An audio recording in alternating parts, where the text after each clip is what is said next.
Hello बच्चों, नमस्ते। आप कैसे हैं? सब उम्मीद करता हूं मस्त होंगे, मजे कर रहे होंगे। तो आज का ये सेशन आप सभी विद्यार्थियों के लिए मैं लेकर आया हूं। वो चैप्टर 7 होगा, कोऑर्डिनेट ज्योमेट्री। चलिए, इस टॉपिक में मैंने कुछ इंपोर्टेंट पॉइंट कुछ लिख लिए हैं। आगे भी इनको आपको बताना है क्योंकि इसका इंट्रोडक्शन पार्ट है, वो 2 पेज का इंट्रोडक्शन पार्ट है मेरे पास।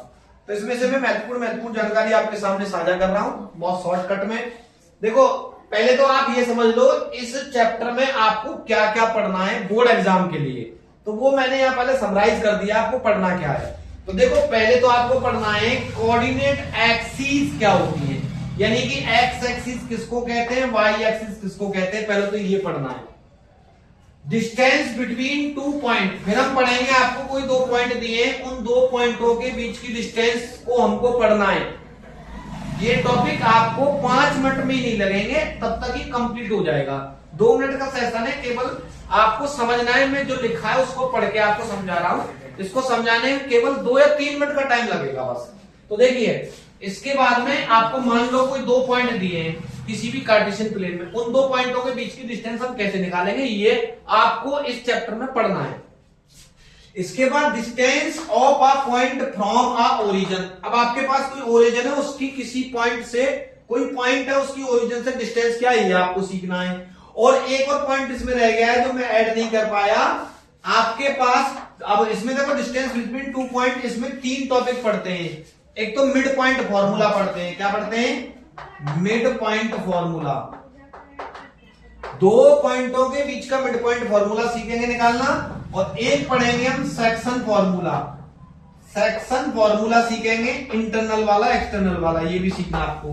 तो ये टॉपिक और इसमें इंक्लूड कर लो। तो ये आपको इस चैप्टर में पढ़ना होगा और इसके बेस आगे क्या क्या सीखना है वो समझ लो। अब देखो, ये है आपको मिलते हैं रिवीजन नोट्स। तो इस रिवीजन नोट्स में हम क्या पढ़ेंगे, वो कहता है कि 2 परपेंडिकुलर नंबर लाइन। आपने नंबर लाइन सीखी थी छोटी क्लास में, तो आप नंबर लाइन को ऐसे एक्सप्लेन करते थे, नंबर लाइन खींचते थे। इंटरसेक्ट एट ओरिजिन, किसी एक ओरिजिन, मतलब ओरिजिन का मतलब होता है जहां से यात्रा आरंभ होती है दोनों दिशाओं की, तो वहां are called the coordinate axis. ये वर्ड है एक्सिस, उसको कहते हैं coordinate axis. The horizontal line, अब देखो ये लाइन है, एक हॉरिजॉन्टल लाइन ऐसी होती है जो पृथ्वी के पैरेलल होती है, उसको हम एक्स एक्सिस बोलेंगे। और उसको डिनोटेट कैसे करेंगे, एक्स डैश ओ वाई, यानी कि एक्स डैश ओ एक्स से इसको डिनोट करेंगे, वाई बोल दिया, एक्स डैश ओ एक्स से इसको डिनोट रिप्रेजेंट करेंगे। एंड वर्टिकल लाइन, यानी कि ये जो वर्टिकल लाइन है, ये वाली लाइन वर्टिकल होती है, इसको हम वाई एक्सिस बोलते हैं। और इसको हम डिनोटेट करेंगे Y dash O Y, Y dash O Y. इतना क्लियर हो गया होगा। बीच में फोटो कर दे। आगे कहता है द पॉइंट ऑफ इंटरसेक्शन। अब बात को समझना है, ये पॉइंट ऑफ इंटरसेक्शन जो है एक्स एक्सिस का और वाई एक्सिस का, वो एक्स एक्सिस और वाई एक्सिस का जो कॉल्ड है, इसको कहलाते हैं हम ओरिजिन। और डिनोटेड बाई कैपिटल ओ से इसको डिनोट करते हैं। यानी कि आपने 2 लाइन खींची थी, एक हॉरिजॉन्टल लाइन खींची थी, एक वर्टिकल लाइन। अब ये दोनों लाइन इंटरसेक्ट की थी इस वाले पॉइंट पे, तो जिस पॉइंट पे ये दोनों लाइन इंटरसेक्ट करेंगी उसको हम ओरिजिन बोलेंगे, जिसको हम कैपिटल ओ से डिनोट करेंगे। आगे कहता है Cartesian plane is a plane. अब बात करें कार्टेशियन प्लेन क्या होता है, एक ऐसा plane obtain by putting the coordinate axis. जब उसमें हम कार्टेशियन प्लेन में क्या करेंगे, कोऑर्डिनेट एक्सिस, यानी कि एक्स एक्सिस और वाई एक्सिस, ये 2 एक्सिस होती है हमारे पास। अब परपेंडिकुलर टू ईच अदर, जब ये एक दूसरे पर परपेंडिकुलर हैं इन द प्लेन, किसी भी प्लेन में, तो it is also called coordinate plane. इसी को कोऑर्डिनेट प्लेन बोलते हैं। और ये कोऑर्डिनेट प्लेन का दूसरा नाम एक्स वाई प्लेन भी हो जाता है, क्योंकि एक्स और वाई एक्सिस होती है। ठीक है जी। इसके बाद आगे पॉइंट है the X coordinate of a point, मतलब एक्स का कोऑर्डिनेट कह रहा है किसी भी पॉइंट पे is its perpendicular distance from Y axis. ये बात समझ लो। वो कहता है एक्स कोऑर्डिनेट, मान लो कि ये कोई पॉइंट है और ये पॉइंट मान लो कि 2,2 ही है, तो कहता है एक्स कोऑर्डिनेट। अब इसका जो ये पहले वाला है 2 और इसको मानो 3, 2,3 कोई भी पॉइंट है, तो ये जो पहला पॉइंट है 2 जो है वो एक्स कोऑर्डिनेट कहलाता है, जो कि क्या होता है परपेंडिकुलर डिस्टेंस फ्रॉम वाई, यानी कि वाई पे परपेंडिकुलर डिस्टेंस है इसकी, वाई के पैरेलल चलेंगे तो ये परपेंडिकुलर, और ये जो 3 है वो एक्स एक्सिस से इसकी डिस्टेंस होती है, यानी कि आप यहां से कितना चलेंगे, यहां से 3 यूनिट चले और यहां से 2 यूनिट चलेंगे तब जाके 2,3 मिलेगा। तो the X coordinate of point, यानी कि आपके पास किसी भी कार्टेशियन प्लेन में आपके पास जब कोऑर्डिनेट दे रखा है तो उसमें एक्स कोऑर्डिनेट जो होगा its perpendicular from Y axis, Y axis से परपेंडिकुलर दूरी पर रहता है। ठीक है, आगे कहता था Y coordinate of a point. अब वाई का कोऑर्डिनेट है इट्स परपेंडिकुलर, ये वाई कोऑर्डिनेट होता है वो परपेंडिकुलर होता है डिस्टेंस फ्रॉम एक्स एक्सिस, यानी कि एक्स एक्सिस ये इससे परपेंडिकुलर, यानी कि जो भी पॉइंट मिलेगा यहां तो ये परपेंडिकुलर, यहां तो ये परपेंडिकुलर, 3 यूनिट जाएंगे। तो ठीक है, इतना समझ में आ गया हो, यानी कि एक्स एक्सिस और वाई एक्सिस ये भी आपस में परपेंडिकुलर, और यहां से अगर इस पॉइंट से डिस्टेंस इसकी देखेंगे 3 यूनिट, 1 2 3 यूनिट, तो यहां वाई एक्सिस पर 3 यूनिट गए तो ये इस पे भी परपेंडिकुलर होगा। आगे अगला पॉइंट है उसको समझो ध्यान से, वो कहता है द पॉइंट, ये इंट्रोडक्शन पार्ट है, इसको आप अच्छे से समझ लें, where X axis and Y intersect has coordinate point 0,0, यानी कि जहां एक्स और वाई एक्सिस इंटरसेप्ट करती है इसका जो कोऑर्डिनेट होता है वो 0,0 होता है। ठीक है, अच्छा आगे the abscissa of point X coordinate. अब जो एब्सियसा होता है, एब्सियसा एक्स कोऑर्डिनेट को हम एब्सियसा बोलते हैं, यानी कि यहां ये जो 2 है ना इसी को हम क्या बोलेंगे, इसी को हम एब्सियसा बोलेंगे, एब्सियसा एक्स वाले को, तो वाई वाले को क्या बोलेंगे, इसको जब एब्सियसा बोलेंगे तो वाई वाले को ऑर्डिनेट बोलेंगे, ऑर्डिनेट होता है। ठीक है, उम्मीद करता हूं आपको समझ में आया होगा, तो please pause the video, note it down.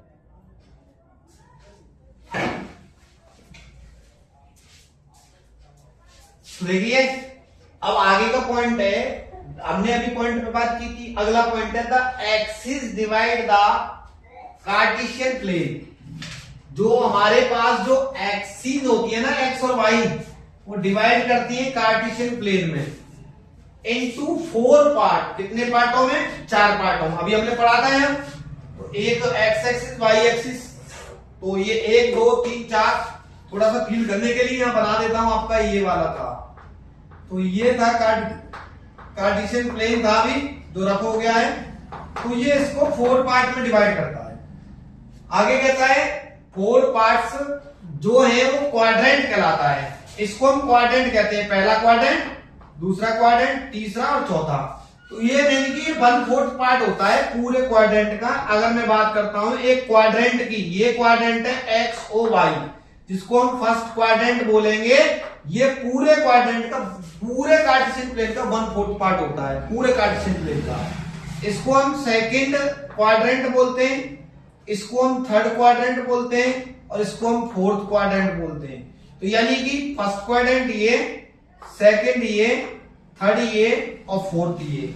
अगर इनके हम साइनों की बात करें, साइन मैंने इसमें इंक्लूड नहीं किए हैं, अगर साइन की बात करते हैं, साइन की, तो जो आपके पास फर्स्ट क्वाड्रेंट है इसके दोनों साइन पॉजिटिव होने का मतलब है एक्स एक्सिस भी पॉजिटिव, वाई एक्सिस भी पॉजिटिव। इसी तरह से अगर हम इसकी बात करते हैं एक्स डैश, यानी कि यहां सारे नंबर नेगेटिव होते हैं या वाई पॉजिटिव होता है, इसलिए नेगेटिव पॉजिटिव इसके साइन हो जाते हैं। 9th क्लास का पार्ट है ये। थर्ड क्वाड्रेंट के नेगेटिव नेगेटिव होते हैं, फोर्थ के पॉजिटिव और नेगेटिव, इन दो को ध्यान रखना। फोर्थ के तो पॉजिटिव नेगेटिव, और थर्ड के सेकंड के नेगेटिव पॉजिटिव, ये दो ध्यान रखना। आगे कहता था coordinate of the point on the x axis. अगर हम बात करते हैं, ये क्वाड्रेंट है और इस क्वाड्रेंट में हम एक्स एक्सिस के पॉइंट की बात कर रहे हैं, एक्स एक्सिस के, यानी कि ये रहा आपका क्वाड्रेंट, और इस एक्स पे ये भी कोऑर्डिनेट है, एक्स पे ये भी कोऑर्डिनेट है, एक्स पे ये भी कोऑर्डिनेट है। तो हम भाई जब वाई पे गए क्या, नहीं गए किसी भी दूरी, तो एक्स पे तो हम चले कुछ कदम दूरी, लेकिन इधर नहीं गए वाई की तरफ, तो वाई का 0 होगा। उम्मीद करता हूं समझ में आ गया। आप ओरिजिन पर खड़े थे, मैंने कहा आप 4 कदम बैक जाओ, पीछे गए। अब 4 कदम पीछे जाने के बाद आपका मुंह इधर है, तो आपको यहीं खड़े हुए, मैंने कहा लेफ्ट राइट कहीं नहीं जाना, तो आप यहां खड़े। तो क्या आप वर्टिकल लाइन पर कोई दूरी चले? नहीं, आप हॉरिजॉन्टल लाइन पे दूरी चले, तो इसलिए इसको x कह दिया, जितनी भी यूनिट चलेंगे, लेकिन वर्टिकल पर नहीं चले दूरी, तो इसलिए 0 होती है। आप ऐसे इसको समझ सकते हैं। तो जो भी x एक्सिस का कोऑर्डिनेट होगा वो x एक्सिस पर x, 0 होगा। x जो भी कोऑर्डिनेट जितनी भी दूरी होगी वो।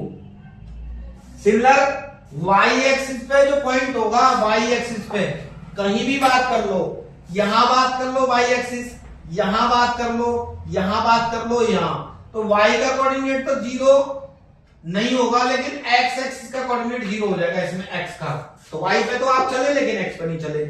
उम्मीद करता हूं समझ में बात आ रही होगी। आगे कहता है 3 पॉइंट ABC आर कोलिनियर। ये ध्यान रखना, कोलिनियर का एक क्वेश्चन बनता है बोर्ड में। 3 पॉइंट है आपके पास ABC कोलिनियर है। तो एक्सप्लेन करने के लिए थोड़ा मैं यहां से रफ कर लेता हूं, क्योंकि ये पॉइंट हमने पढ़ लिए हैं। तो इस पॉइंटों को हम रफ करेंगे क्योंकि आवश्यकता पड़ेगी हमको। मान लो आपके पास कोई भी 3 पॉइंट थे, एक A था, एक B था और एक C था। ये एक ही लाइन में आ रहे हैं, कोलिनियर होने का मतलब। तो ये कोलिनियर है, तो डिस्टेंस ऑफ A से B की डिस्टेंस और B से C की डिस्टेंस और C से A की डिस्टेंस, तो वो कहता है आर सच दैट, इस तरह से होगी कि मान लो इसकी डिस्टेंस 5 है, इसकी 5 है, तो भाई यहां से यहां तक की क्या हो जाएगी 10। तो इन दोनों डिस्टेंसों का सम इस तीसरे डिस्टेंस के बराबर होगा।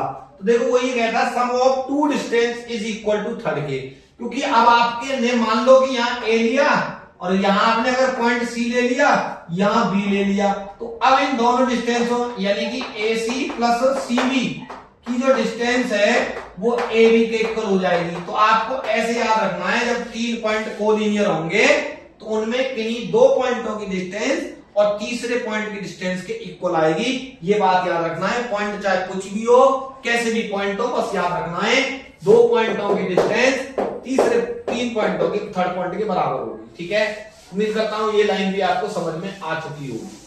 ठीक है जी, चलिए आगे बढ़ते हैं। इतना हमने समझ लिया इसमें, इसलिए हमने रब कर दिया। वो कहता है 3 points A B C are vertex of isosceles triangle.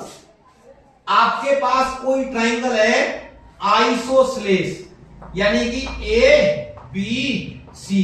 तो आइसोसेलेस से पता चलता है कि इसकी कोई भी 2 साइड इक्वल होंगी।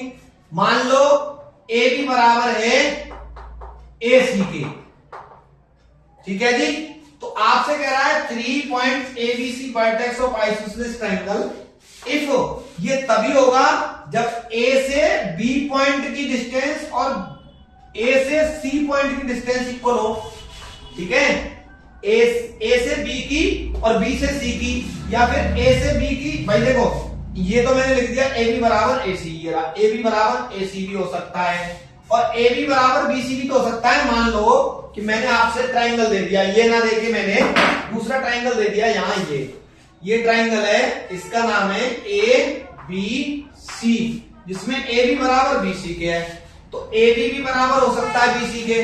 नहीं, एक बच्चे ने कहा नहीं सर ट्राइंगल आपके पास ये है ए बी सी, और इस ए बी सी ट्राइंगल में आपके पास सर बी सी बराबर है सी ए के, वो एक ये कह रहा है। तो भाई कोई भी 2 साइड इक्वल हो सकती है। तो यहां इसलिए मैंने सब कुछ इंक्लूड कर दिया है। A B equal B C भी हो सकता है, A B equal B C, या तो ये होगा या और लगाए, या फिर क्या होगा बी सी इक्वल ए सी भी हो सकता है, और लगाए, या सी ए बराबर ए बी भी हो सकता है। तो कोई भी कंडीशन आ सकती है इन तीनों में से। उम्मीद करता हूं समझ में आया होगा। तो जब भी आपको वर्टेक्स ऑफ ट्राइंगल दे दे और कहे प्रूव करो कि आइसोसेलेस ट्राइंगल है, तो आपको डिस्टेंस फॉर्मूला का यूज करना है, जो आगे हम पढ़ने वाले हैं उसका यूज करके आपको ट्राइंगल की साइड बतानी है। कोई तीनों साइड निकालनी है, उनमें से 2 साइड इक्वल आएंगी। बहुत इंपॉर्टेंट क्वेश्चन है, बहुत सारे क्वेश्चनों को आप कर देंगे अगर ये बातें समझ लेंगे। चलिए आगे बढ़ते हैं। फिर आगे क्या होगा, आगे होगा कि आपके पास 3 पॉइंट्स ABC दे रखे हैं, वर्टेक्स है किसी इक्विलेटरल ट्राइंगल की। मान लो आपके पास है कोई ट्राइंगल है और ये ट्राइंगल है इक्विलेटरल ट्राइंगल ABC नाम का। इस अगर ये ट्राइंगल इक्विलेटरल है तो इसमें तो सिर्फ एक ही कंडीशन होगी कि length of AB and length of BC and length of CA, तीनों साइडों की लेंथ इक्वल आएगी, कोई दूसरा ऑप्शन बचता ही नहीं है।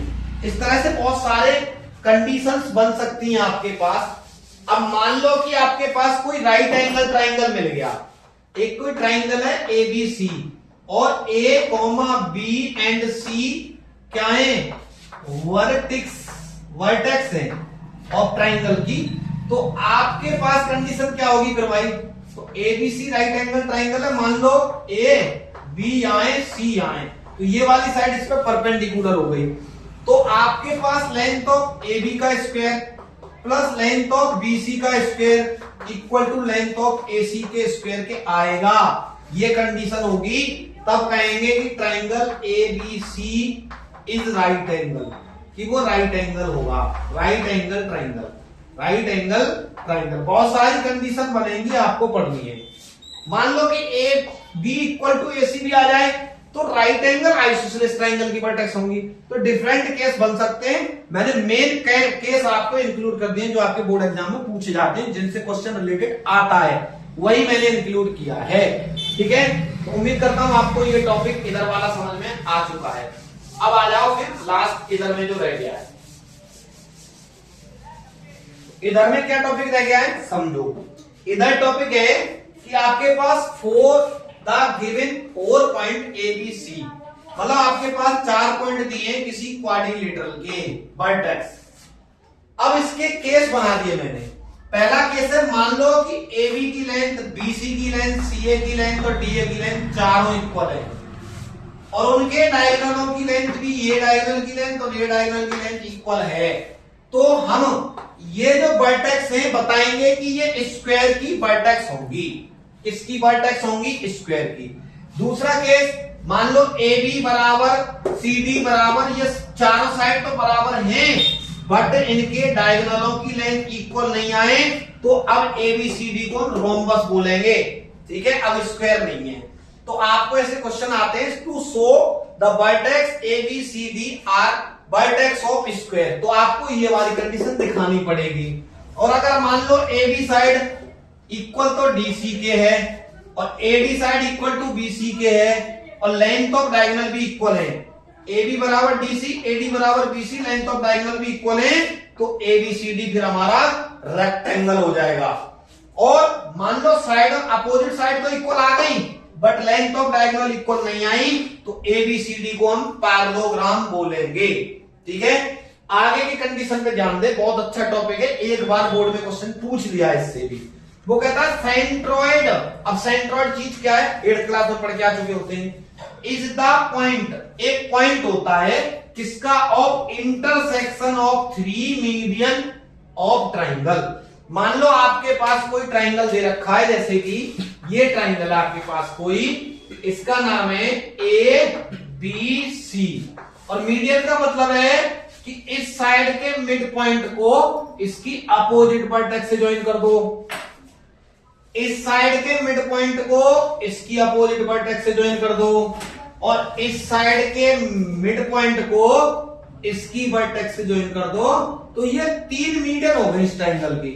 और मीडियन का काम है कि ये इस साइड को बराबर पार्टों में डिवाइड करेगी। मान लो यहां कोई पॉइंट D है और ये इसको इक्वल डिवाइड करेगी। मान लो इसका पॉइंट E है और ये इसको इक्वल पार्टों में डिवाइड करेगी, यानी कि ये पॉइंट F है, यानी AF की डिस्टेंस F। यहां तो AF बराबर किसके होता है, FC के। यहां BD इक्वल टू क्या होता है, BC के। यहां AE इक्वल टू किसके होता है, BE के। ये पॉइंट होते हैं आपस में ऐसे बराबर, तो ये मीडियन है। जब ये मीडियन है तो जहां इंटरसेक्ट कर रही है तीनों मीडियन, इस पॉइंट को सेंट्रॉइड बोलते हैं, जिसको कैपिटल G से डिनोट किया जाता है। इसी पॉइंट को G को हम सेंट्रॉइड बोलते हैं इस ट्राइंगल का। और दूसरी बात, ये जो मीडियन है, ये मीडियन जिस साइड पे हैं, ठीक है, तो वो इसको 2:1 में डिवाइड करती है। यानी कि अगर ये लेंथ 2x है, यहां से यहां तक, a से g तक, तो g से d तक x होगी। तो ये मीडियन है, इसको 2:1 में डिवाइड करती है। अगर इस तरह का कोई क्वेश्चन बोर्ड में आता है, क्योंकि मैंने इंक्लूड किया अपनी सीरीज में आगे क्वेश्चन इस सेंट्रॉइड से, इसलिए मैंने इसको एक्सप्लेन कर दिया है। तो please pause the video, note it down. तो देखिए अब पढ़ते हैं the distance between 2 points, that is P आपके पास कोई x1 और y1 है, और Q दूसरा पॉइंट है x2, y2, इसकी डिस्टेंस मान लो, लेट कर लो, ये कोई पॉइंट है P जिसके कोऑर्डिनेट x1, y1 है, और ये कोई कोऑर्डिनेट है Q पॉइंट है जिसके कोऑर्डिनेट x2, y2 है। दो कोऑर्डिनेट थे। अब आपको इनके बीच की डिस्टेंस बतानी है, तो सीधा सीधा इनके बीच की डिस्टेंस को PQ भी कह सकते हैं और D से डिनोट भी कर सकते हैं। ये फॉर्मूला प्रूव करने का टाइम नहीं है, क्योंकि पक्का फंसेगा नाम से सीरीज है, तो उसकी distance D equal to root x2 minus x1 का whole square plus y2 minus y1 का होल स्क्वायर। हम कोऑर्डिनेट फिक्स करते हैं कार्टेशियन प्लेन में, पाइथागोरस थ्योरम लगती है, आ जाता है। मान लो अगर इसी की डिस्टेंस ओरिजिन से बतानी है, तो ओरिजिन से बताने का मतलब है आपके पास x1 और y1 एक कोऑर्डिनेट 0 हो जाएगा, दूसरा आपको दे रखा है कोई भी, तो x स्क्वायर और प्लस वाई स्क्वायर, ठीक है। तो इसको हम रख देते हैं, निकालने से आपको ध्यान रखना डायरेक्ट। अब इसके बाद में कोऑर्डिनेट्स ऑफ पॉइंट, आपको कोऑर्डिनेट बताने उस पॉइंट x, y के, जो कि पॉइंट जो है डिवाइड करता है उस लाइन को। मान लो ये कोई लाइन थी A जिसके कोऑर्डिनेट x1, y1 है, और ये थी B जिसके पॉइंट y2, x2, मतलब आपके पास पॉइंट B जिसके कोऑर्डिनेट x2, y2 है, और P यहां कोई पॉइंट आ रहा है जो x, y है। तो आपको इस वाले पॉइंट के कोऑर्डिनेट बताने, जैसे कि मान रखा आपने, एक ये पॉइंट है A और एक B, ये कोई भी मान लो, यहां फिगर बना लो या यहां देख लो, दिख रहा है तो। अब ये कोई पॉइंट P, इसके कोऑर्डिनेट बताने जो इस लाइन को m1:m2 में डिवाइड करता है, तो उसका जो कोऑर्डिनेट है, इस वाले कोऑर्डिनेट की बात कर रहे हैं हम, इस वाले कोऑर्डिनेट की बात कर रहे हैं। कोऑर्डिनेट क्या होगा, तो वो होता है m2x1 plus m1x2 upon m1 plus के m2, comma m2y1 plus m1y2 upon m1 plus m2। समझो, यानी कि ये इसको m1:m2 में डिवाइड कर रहा था, तो इस m1 का मल्टीप्लाई तो x2 में करते हैं, और इस m2 का मल्टीप्लाई x1 में करते हैं। m2 यानी क्रॉस कैसी चला दो, m2x1 तो m2x1 और m1x2 प्लस कर दिए। इसके देन आफ्टर फिर क्या करेंगे आप, अब m2 को y1 के साथ लेंगे, m2y1, और m1 को y2 के साथ लेंगे, m1 को y2, और दोनों के अपन में सेम m1 प्लस m2। इसके बाद अगला जो टॉपिक है वो टॉपिक है ये coordinate of the point, coordinate of the mid point of the line segment joining the line segment bye joining the points x1, y1, x2, y2। तो इसको बात को ध्यान से समझो। आपके पास कोई दो पॉइंट दे रखे हैं, एक पॉइंट मान लो A है, इसके कोऑर्डिनेट x1, y1 है, दूसरा पॉइंट B है, इसके कोऑर्डिनेट x2, y2 है। अब इन दोनों पॉइंटों के आपको बताने मिड पॉइंट का कोऑर्डिनेट P है, तो यानी कि ये इससे भी दूरी और इससे भी दूरी इक्वल है। तो इस वाले फॉर्मूले से ही यूज करके इसको हम बराबर इसको प्रूव कर देते हैं, क्योंकि m1 और m2 जो रेशियो डिवाइड है, जब ये इक्वल डिस्टेंस पे है, तो m1 की वैल्यू m2 के इक्वल हो जाती है, और यहां m1 की जगह m2 रख देंगे, या मतलब m2 की जगह m1 रख दो, या m1 की जगह m2, किसी एक को बदल दो। तो मान लो यहाँ m1 रख दिया, ठीक है, यहाँ m1 रख दिया, तो यहाँ m1 रखना पड़ेगा, यहाँ m1, ऊपर वाले से m1 कॉमन, तो x1 प्लस x2 बचेगा, y1 प्लस y2 यहाँ बचेगा, और नीचे भी क्या हो जाएगा, 2m1 हो जाएगा, ये भी 2m1 हो जाएगा, और m1 से m1 कट जाएगा। तो इस तरह से मिड पॉइंट फॉर्मूला ये निकल के आ जाता है। जो मैंने आज समरी जितनी भी डिटेल बताई है, उस डिटेल का हम यूज करेंगे कल के वीडियो में जब क्वेश्चन सॉल्व करेंगे उसके लिए। तो आप सभी विद्यार्थियों से मेरा अनुरोध है, बोर्ड के आपके एग्जाम आ रहे हैं, कुछ ऐसे विद्यार्थी होंगे जिनको ये टॉपिक आता है, जिनको ये फॉर्मूले अच्छे से आते हैं, तो कृपया करके जिनको नहीं आते वो इस वीडियो को देखें और इस वीडियो को देखकर उसका लाभ उठाएं, क्योंकि आपकी मेहनत तभी सफल होगी जब आप मैथ का रिवीजन करेंगे। तो आ रहे बोर्ड एग्जाम, तैयार हो जाओ सभी विद्यार्थी। किसके लिए? अंतिम जो रण है 17 फरवरी को, उसमें विजय हासिल करने के लिए। धन्यवाद, मिलेंगे कल की वीडियो में।